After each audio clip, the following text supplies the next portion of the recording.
All right. Welcome to the land, episode 50. My name is Ian. I'm Rob. And welcome to UFC 280 Fight Week. Woo! Shit came fast. Yeah. Once it hit October, boom. It was crazy fast. Damn, I just saw breaking news.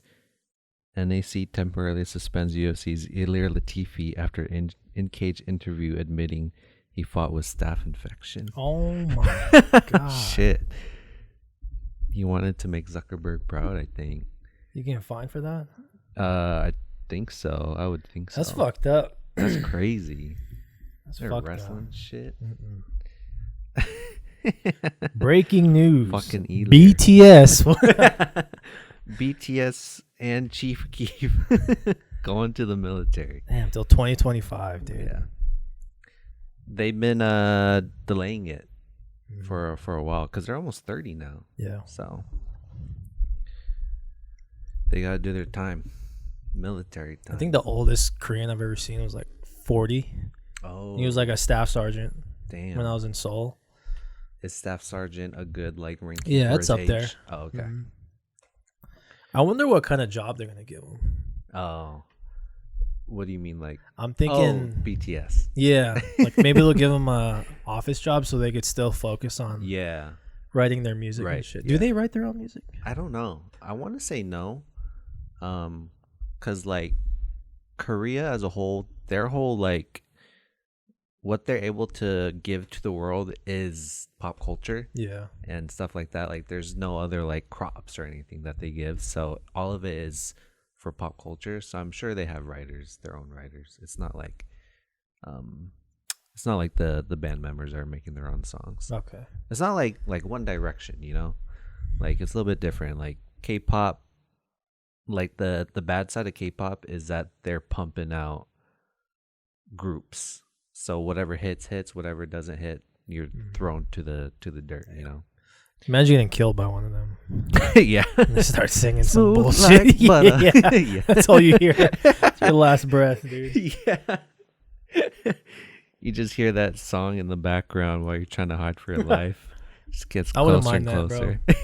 Yeah. All right. UFC 280 is gonna be this Saturday. So far, no news. Good thing. No news. Just Felder, right? The commentating. Oh yeah. No Joe, which I'm fine with. That's fine. Those three: Anik, Felder, DC. That's solid. That's You could fucking put Bisping in there too. Yeah. However, I'm not too sure how DC and Felder will pump up Oliveira. You know, that's since true. Felder beat Oliveira, so he knows, and DC is on his mom's team, of course. But I mean, DC, when he was fighting with like Gaethje, he was very much like this Oliveira is different, you know. So we'll see. We shall see. That starts at 8. Prelims at 8. 11 main card. 11 main card. That's decent. Bro, I'm gonna get to California as the fucking card starting. Dang. Yeah. As the main card starting. No. Oh, okay. Oh, so you're leaving early. I'm leaving at like 3 or 4. You're making sure. Yeah. So is your house pretty much set up? It's set. Oh, okay. I just gotta bring my shit in there. Yeah. Like last week, I dropped off the car, then dropped off a bunch of my art. Okay. Damn. So you're just ready to go in, turn on the TV, and watch UFC 280. Exactly. Nice. Smart man. I flew back from Burbank, and there was this Asian chick flying to Vegas with me, and she was already in like club attire. She was putting her makeup on mid-flight, bro. I'm like, fuck. What time was your flight? 8:30. So like prime time. Like so as soon as she lands, she's going straight to excess or something. That's you never know what you're gonna run into at the airport, man. It's always funny when they're flying out. Yeah. Like they vacation, they're flying out, and they're wearing some see-through thing with their bikini on. They just look like, thrashed. Yeah, they look dead. Yeah. Like, waiting in security. Hey, Get their money's worth. You gotta do what you gotta do. So some good news. We started posting clips on YouTube. And seeing how well our podcast did about we went a little bit more in depth about Oliveira versus Makhachev, and that went to maybe like almost 500 views. So I was like, damn, that's crazy. But it kind of like it just stopped because the people would stop watching it like 3-4 minutes in because they realize it's a podcast. They're not trying to watch a whole podcast. True.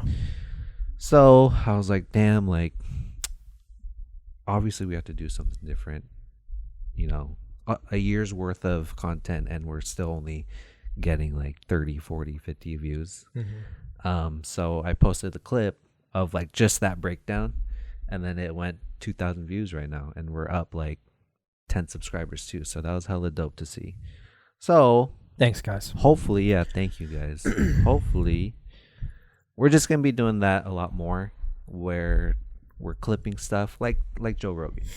He used to clip his podcast, and he made his own separate channel for that stuff. But I don't think he clips stuff like that anymore. Is it because of the Spotify deal? I'm not sure. I know there's like a separate Instagram that does it.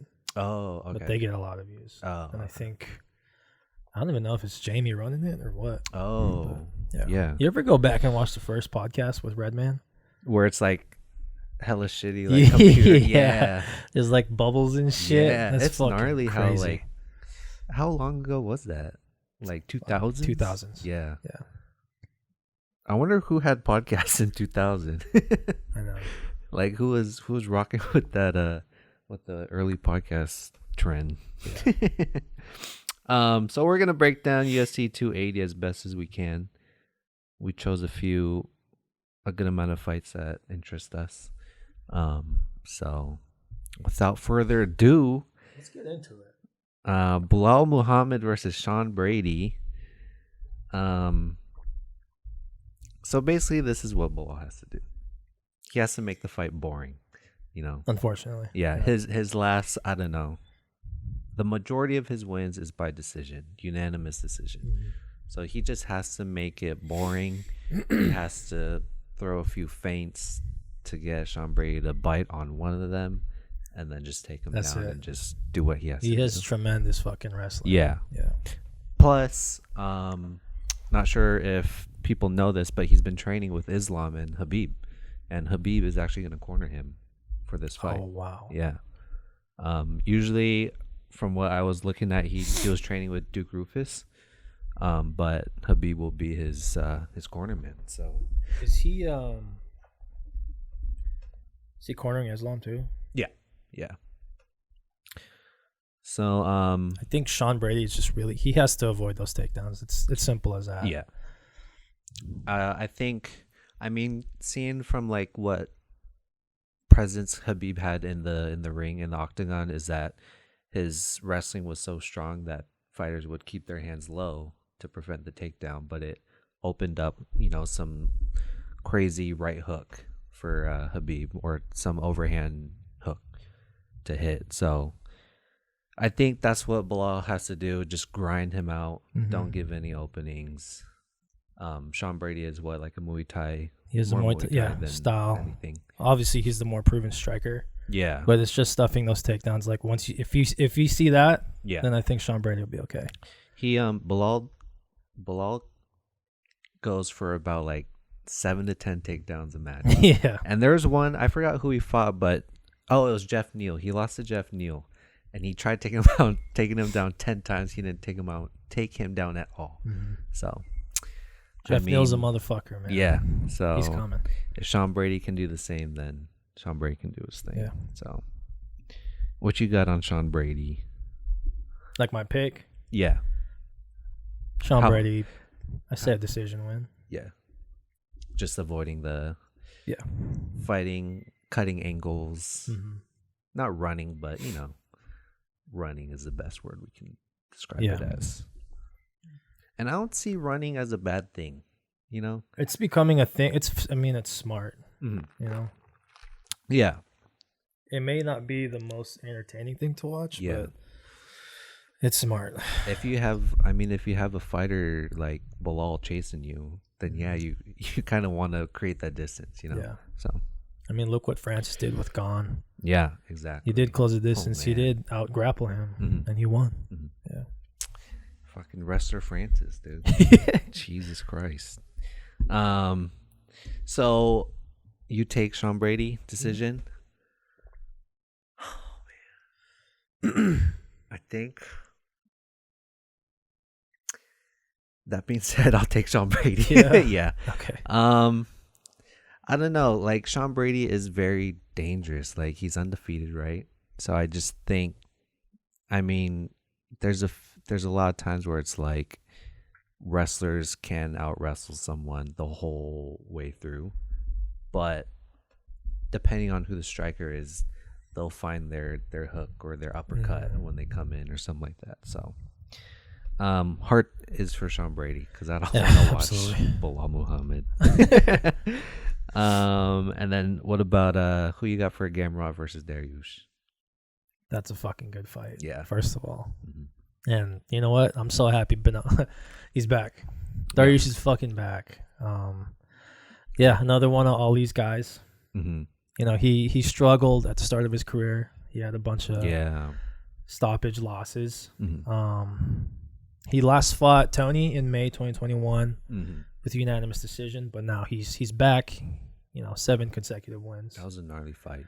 It's a gnarly fight. But with Gamrot, I mean, when you match up 2 wrestlers, unfortunately, you're going to get a fucking stand and trade type of fight. Oh, okay. I think it's going to be a stand and trade. But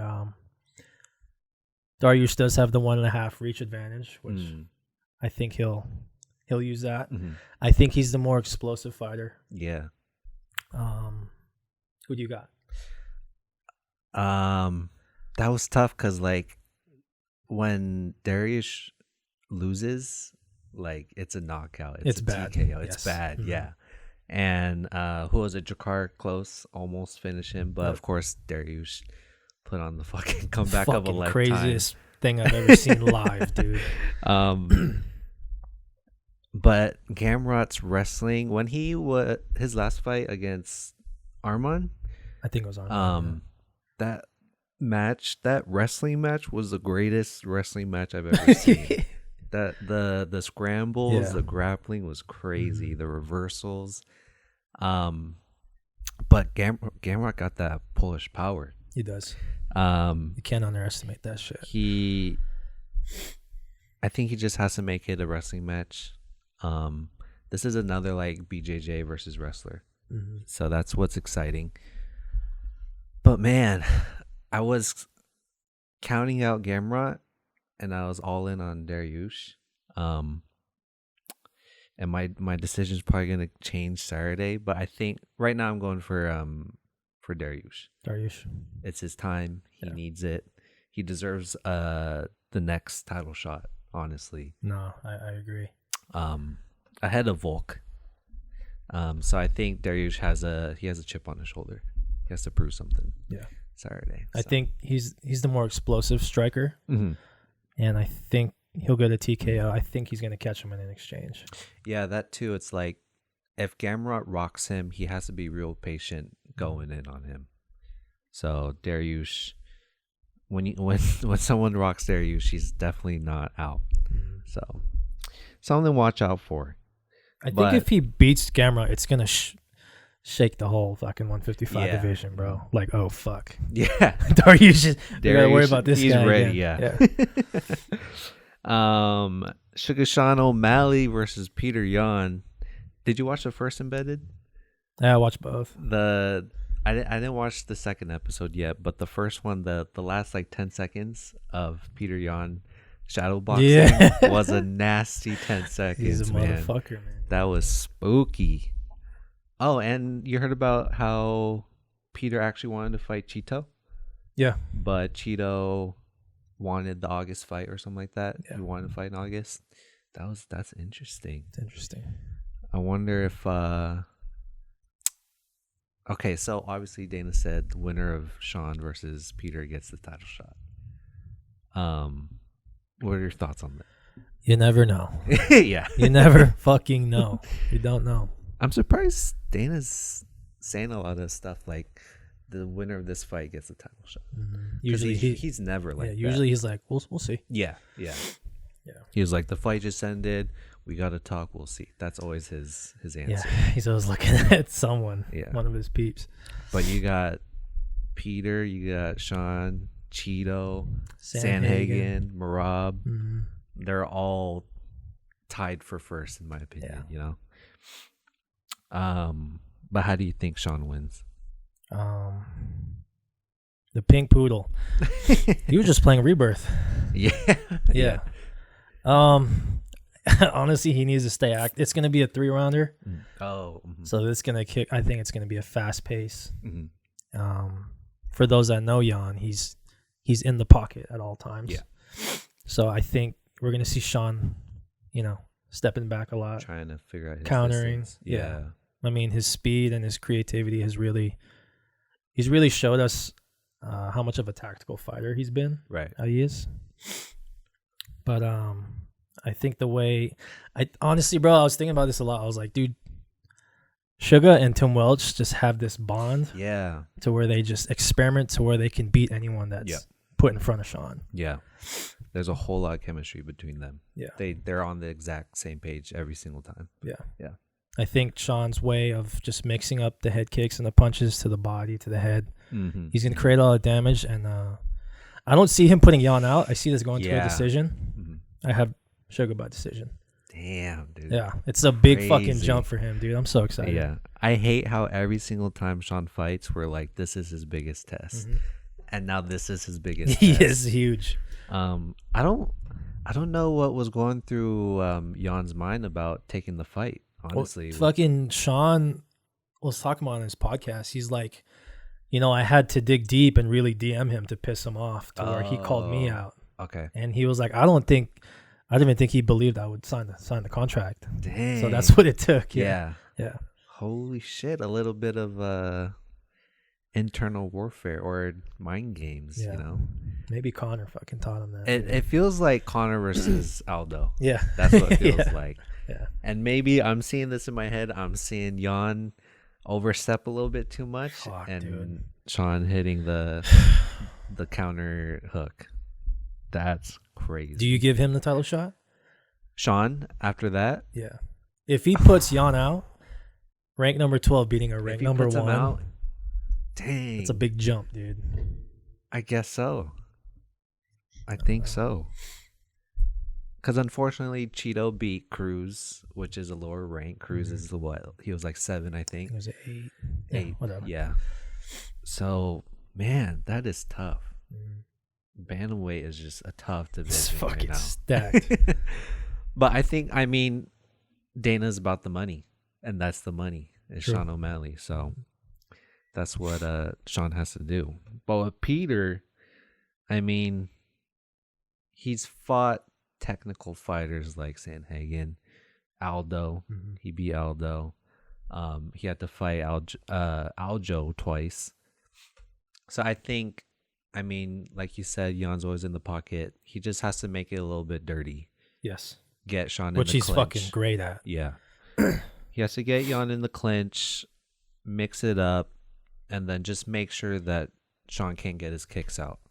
He can't fully utilize his reach advantage because he fights kind of long, and his stance too is wide. So maybe a few leg kicks, just get him second guessing, change the levels a little bit for Jan. But yeah, I agree. I don't see it coming as a TK or a KO. It sure as hell is going to be a decision, I think. Yeah.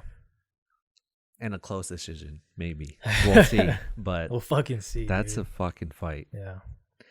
And then we got the co-main event, Aljamain Sterling versus TJ Dillashaw. That picture of TJ?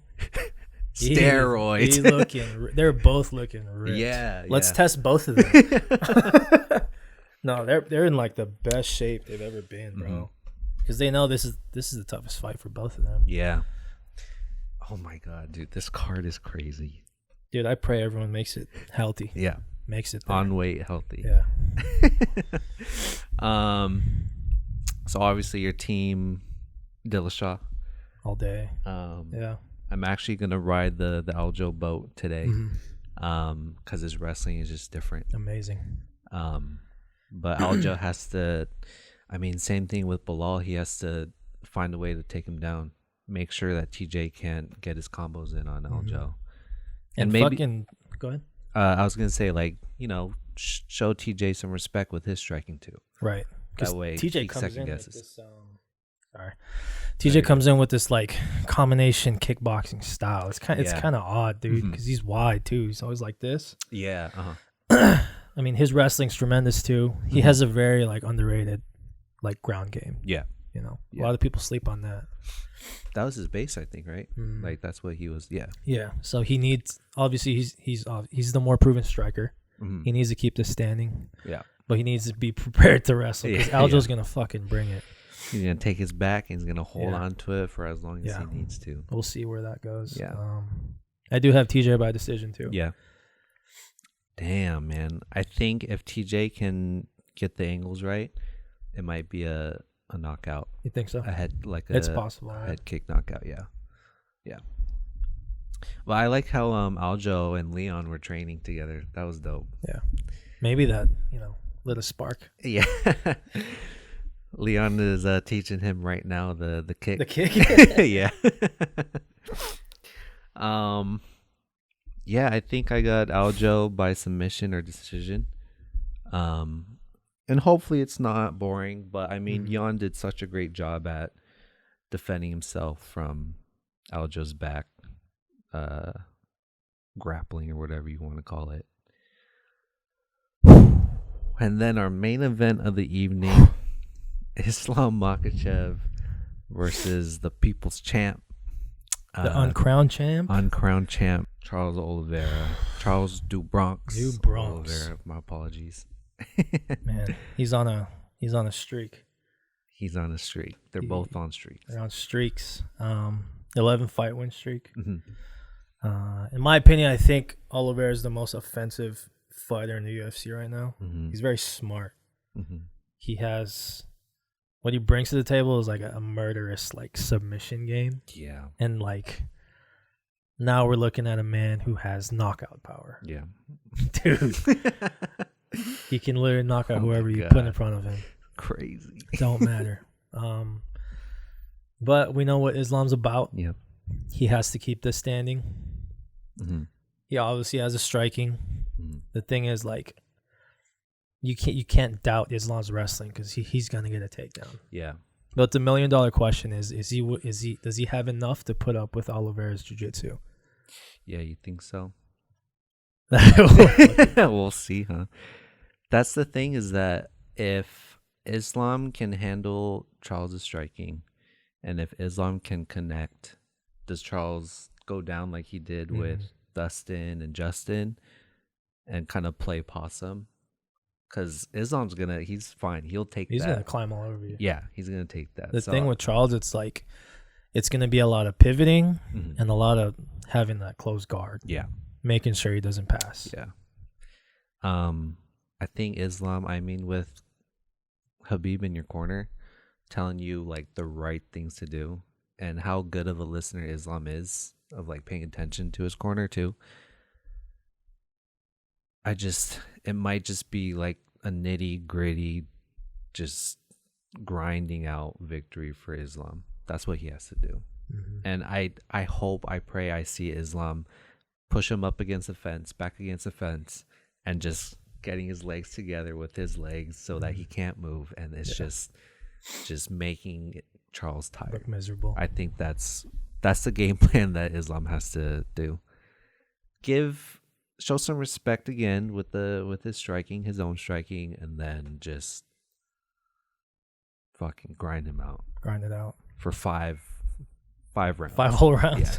Because, we all know that Charles can come back from being rocked, but Charles has been finished before. It's nothing new to him. So, if there's anyone that is more welcoming to go into Charles's guard, it's Islam. Because Islam is more than confident with his wrestling ability. Absolutely. So, and so is Charles. His jiu-jitsu. Man. He's so comfy on his back. I hope we see. It was like this fight. I hope we see everything, just like how Volk versus Ortega went. How they both established their striking, and then we got to see Ortega in his world with jiu-jitsu. I hope it's the same thing with this fight. I have Charles, the 3rd round sub. Man. Yep. With all that being said, Charles, man, if Charles can like knock him out, that'd be great. That would be insane. Charles, I'll go Charles sub. I'll be smart in like the 4th round. The 4th? Yeah. They're all sweaty. They can't get a good grip. And Charles he's gonna get that belt back. It's gonna be crazy. The world's gonna blow up again. Realistically, he should be champ right now. Exactly. Yeah. Oh man, that is so exciting. That came fast. That came fast. As soon as I saw that countdown come out, I was like, "Damn, it's already the week of fight week." But other than that, I just came back from Gilcrease Orchards. How's that? That was fun. That was my first time there. I went with my girlfriend. And I didn't realize. I thought I had to go like past the mountains, but it's just on like Ann and Tenaya. Oh, yeah, it's pretty cool. It's huge, popular with family. We got to look at pumpkins growing and shit. We picked some string beans from the plants too. I had a apple sugar cinnamon donut. That was good. And we saw Smile last night. Did you watch Smile yet? no. I watched Halloween. You can go first. Oh no, you go ahead, bro. Halloween ends, dude. Fuck. IMAX? Yeah. Dang, dude. So like a third of the movie, there's this kid, mm-hmm. and he babysits this little boy and like accidentally kills him. Mm-hmm. Then like these jocks knock him out. They throw him off a bridge. Michael Myers pulls him into this cave. Then Michael like chokes him, and he looks in his eyes as if like, I see what you've done. You've done some evil. Here, take these powers and fucking go. No way, dude. It's so fucking bizarre, dude. Because the third of the movie, Michael Myers is in the cave just chilling. Yeah. And eventually that kid comes back. He's like, I need this. And he takes his mask. And then he goes out and kills. So it's not even Michael Myers. It's a kid. Towards the end, it's Michael Myers. Oh my god. Yeah. Fuck it. I'm just gonna spoil it. Yeah. He ends up dying anyways, so that whole psycho jock shit needs to go, bro.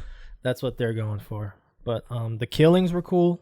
Mm-hmm. You know, and involved a torch, a rifle. Yeah, Michael's dead, but yeah, that movie was that's crazy. Fuck, dude. It sounds like one of those shitty spin-offs that they did. Yeah. Earlier. It's kind of like the route we're going, you know. Yeah. You know, I went to go see it in theaters to, you know, pay my respects to fucking Jamie, but it's like, what the fuck is this? I almost walked out, dude. So Jamie was fighting with which one? Both. Oh, both of them. Oh, okay. Yeah. That's crazy. It's because that dude is like dating her. Oh. Yeah. Oh my god. That's so bad. So bad. I'm sorry you had to pay for that, dude. It's all right. To watch it on Peacock. No, free trial it. Smile was really good. I didn't want to watch it because of the trailers. It just looks like some cheesy scary movie for the Halloween time, but it just revolves around this curse pretty much of they don't know where it started, but if I watch you off yourself because you had that curse, it now transfers to me. And so I have these like weird like hallucinations and stuff of just like random people like look like smiling at me. And then, you know, give it a week's time, and then now's my time to off myself. And if someone else sees it, then it transfers to them. So basically, the therapist was just trying to figure out a way to stop it, but it was done really well. I kind of got tired of like the hallucinations, but I still couldn't predict when it would happen, which is, I mean, it's good to me in my opinion if I can't predict that. But like the music was good, the ambiance, the cinematography was actually really good, and then the end monster, it was pretty good, pretty legit. So what did it look like? So the end monster, so the therapist had to go to her childhood house where her mom died. I think she also committed suicide. So the mom ended up being like her monster, the hallucination of the monster, but then she like turns into this like, I don't know, 10-foot tall ugly ass humanoid looking monster, and then she grabs her mouth, opens it up, tears off her skin, and there's like a set of like 10 rows of teeth, which was pretty good. I thought it was decent. Fuck, that sounds gnarly. It was pretty good. I think it was I'm not gonna see it again, but it was good for what it was. Sounds better than Definitely Halloween. scared me. Fuck. That was decent. 7 what did I give it? 8.5 out of 10. Cool. Yeah. Give Halloween a 6. We need Busta Rhymes back. That's what they need. Trick or treat, motherfucker. So how about them Padres, dude? Padres getting shit done, bro. That shit I was surprised. Yeah, me too. I went to the gym when it was like, it was 3-0.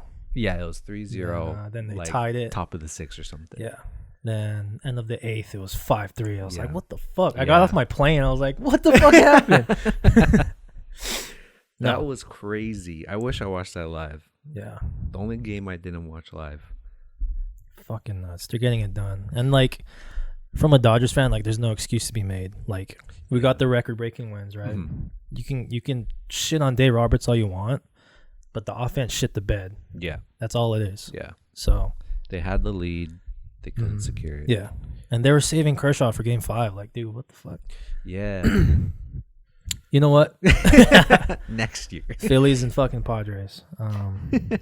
What's your prediction on the World I mean, Series? I'm still fairly new to baseball.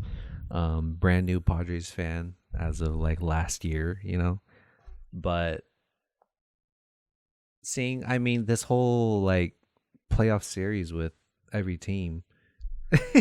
Yankees are up. It's like Phillies were the underdog against the Braves, right? Yep. So it's like a lot of weird shit's going on.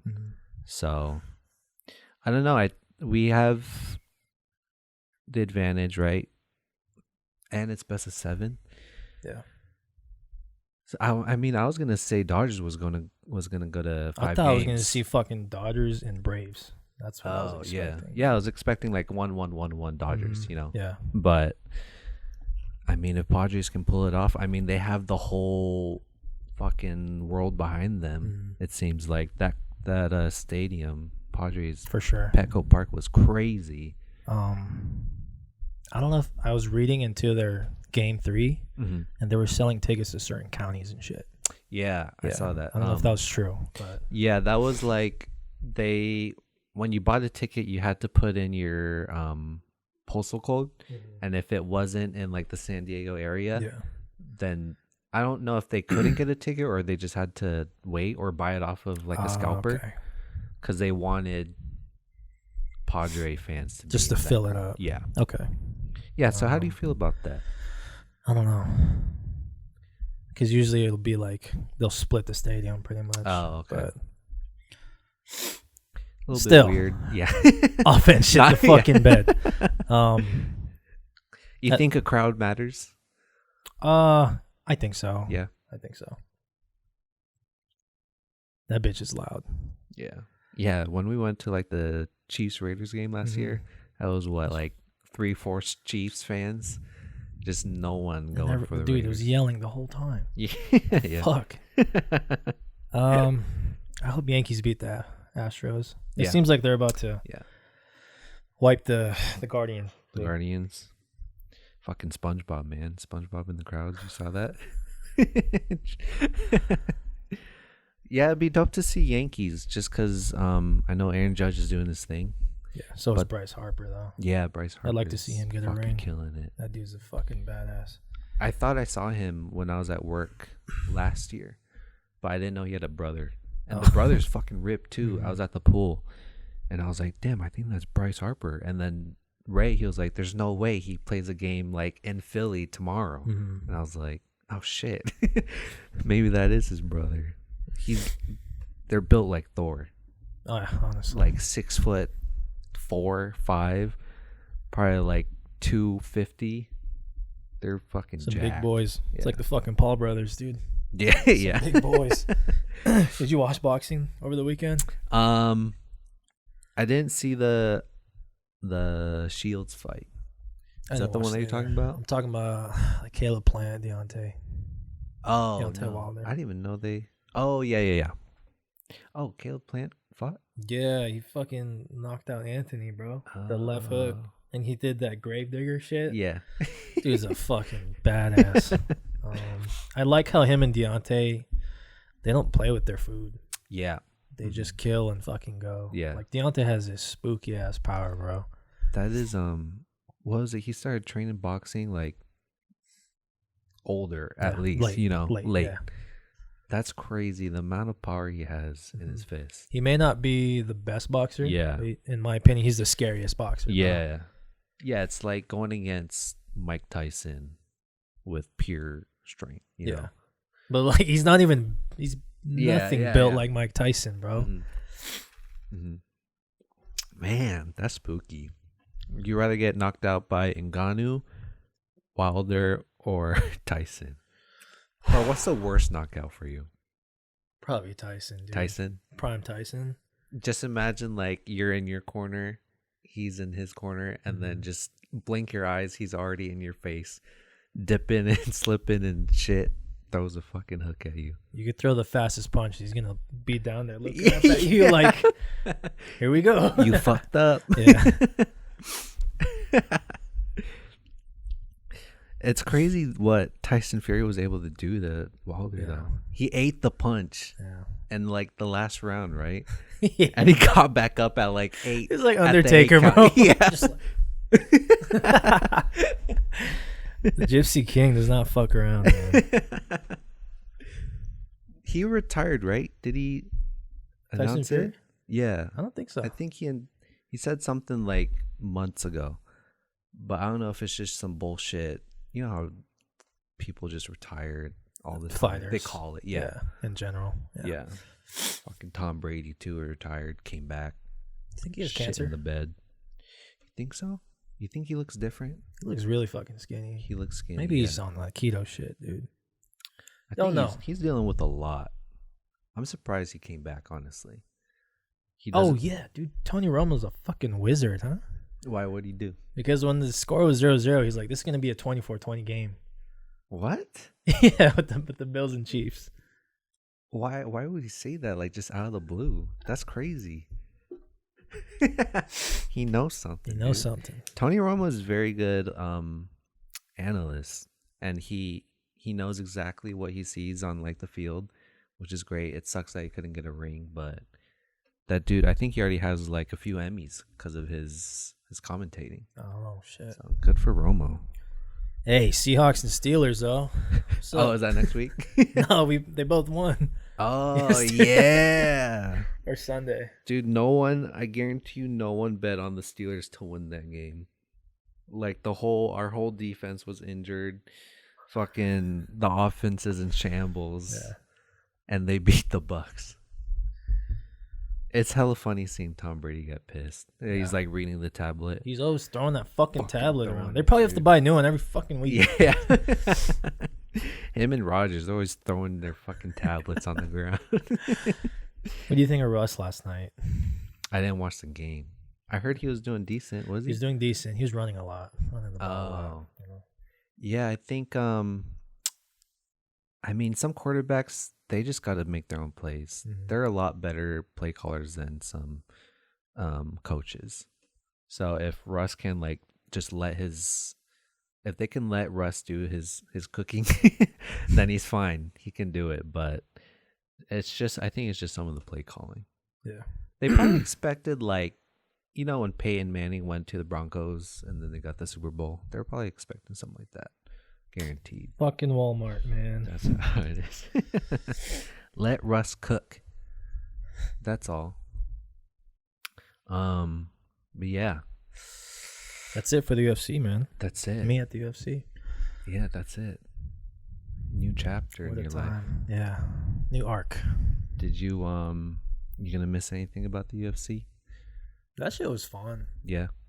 It may not pay a lot, but it's for those that know me, just being there, I'm so fucking grateful. Yeah. To experience all that shit. Crazy shit. Mm-hmm. Just meeting a lot of people that I look up to. Yeah. I'll continue to look up to. I met great people. I'll continue to stay in touch with them. Mm-hmm. Especially Summer. Yeah. It's a bad bitch. She's so funny. And a lot of secrets, which I won't fucking disclose. But yeah. Goddamn. It must have been a good ass fucking job for you because of you've watched UFC, MMA your whole life, you know? Mm-hmm. So just being able to work with them and see all the inside stuff about them, it's probably fucking dope. Insane. That's dope. Fucking you ever met Dana? Blessed. Yeah, multiple times. Oh, okay. Yeah, especially during events and stuff. He's such a nice dude. Yeah. He's a solid dude. I'm not his homie, but so yeah. No kiss on your cheek. Yeah.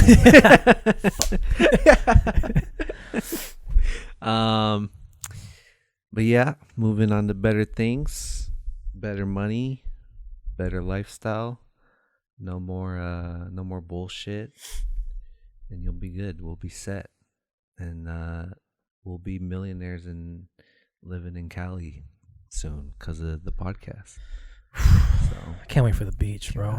Yeah. Fuck. How far are you away from the beach? I'm 30 minutes away from Malibu. Dang. It's not that bad. Malibu, you're gonna see Jack Harlow, bro. That's dope. Yeah. Damn, I love the beach. Me too. Just being able to see just nothing. Mm-hmm. Just water, endless water. And silence. The waves crashing. I think beach during nighttime too is unstoppable. Goated, as my girlfriend would say. Goated. But man, I just love hearing water crashing into the sand. That's the best. Yeah. Thank you guys for watching. Next week will be virtual through Skype or Zoom. I don't know. We'll figure it out. But song suggestion. I got so for those of you that don't know, Cyberpunk had its I don't know. I never played the game, but ASAP had his own song in Cyberpunk. And if you want the Spotify version, because it's not an ASAP Spotify, look up Prison Mike for Loco, and you're set. Play that during nighttime. Blink 182. Edging by Blink 182. Cali Rob. They're fucking back, dude. Travis survived the crash. Mark beat cancer. Tom escaped the aliens, bro. All right. Thank you guys for watching. See y'all next week. Peace.